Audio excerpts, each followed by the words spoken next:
Pernah nggak sih Anda lihat harga kayak berhenti sejenak gitu sebelum tiba-tiba wush meledak naik atau turun? Nah, hari ini kita bakal bongkar rahasia di balik jeda misterius itu.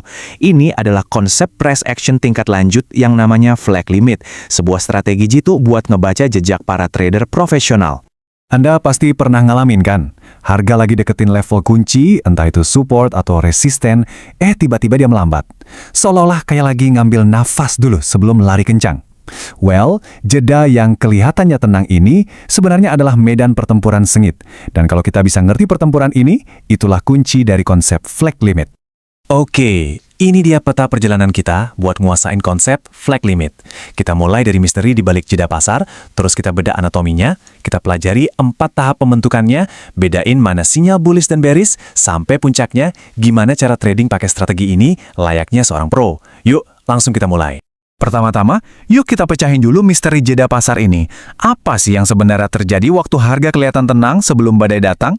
Ini tuh bukan sekedar istirahat biasa loh. Ini adalah momen krusial yang sering banget dilewatin sama trader pemula.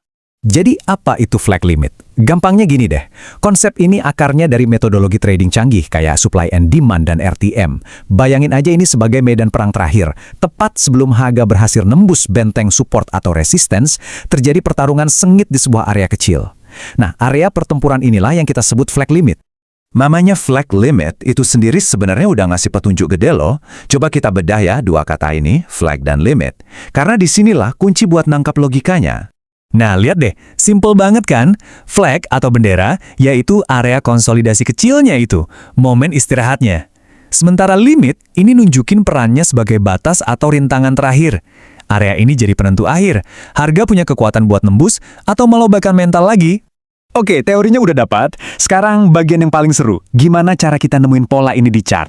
Tenang, saya bakal kasih cetak birunya dalam 4 langkah yang gampang banget buat diikutin. Begini cara kerjanya. Perhatiin ya, langkah pertama, cari hambatan yang jelas, yaitu level support atau resistance yang kuat.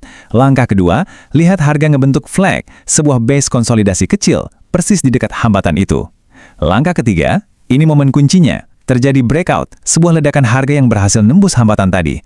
Dan langkah terakhir, setelah breakout itu terjadi, area base kecil tadi sekarang udah sah jadi zona limit, area valid yang siap kita manfaatkan. Terus kenapa sih pola ini kuat banget? Ada 3 alasan utama. Pertama, ini tuh kayak kita ngintip catatannya institusi besar. Area ini nunjukin di mana mereka lagi numpuk posisi. Kedua, area ini fungsinya kayak magnet harga. Kalau harga balik lagi ke sana, biasanya bakal ada reaksi yang kuat. Dan ketiga, yang paling penting buat kita sebagai trader, pola ini nawarin rasio resiko reward yang cakep banget. Zona masuknya sempit, jadi kita bisa pasang stop loss yang ketat. Paham teorinya itu satu hal, tapi gimana cara pakainya buat trading? Nah, pola ini bisa kasih kita sinyal buat beli ataupun jual. Yuk kita bedah-bedahnya biar nggak ketukar. Tabel ini ngejelasin perbedaannya dengan jelas banget. Untuk sinyal beli atau bullish flag limit, hambatannya itu resistance yang kuat. Harganya bentuk base kecil di bawahnya, terus jebol ke atas. Nah, kita cari peluang beli pas harga balik lagi ke area flag itu. Sebaliknya, buat sinyal jual atau bearish flag limit, hambatannya ya support yang kuat. Harga ngebentuk base di atasnya, terus jebol ke bawah. Peluang jualnya muncul pas harga balik lagi buat ngetes area flag itu. Simple kan? Oke, dasarnya udah ngerti semua nih. Sekarang saatnya kita naikin level permainan kita. Ini beberapa filter dan strategi yang biasa dipakai para pro buat ningkatin akurasi dan ngehindarin sinyal-sinyal palsu.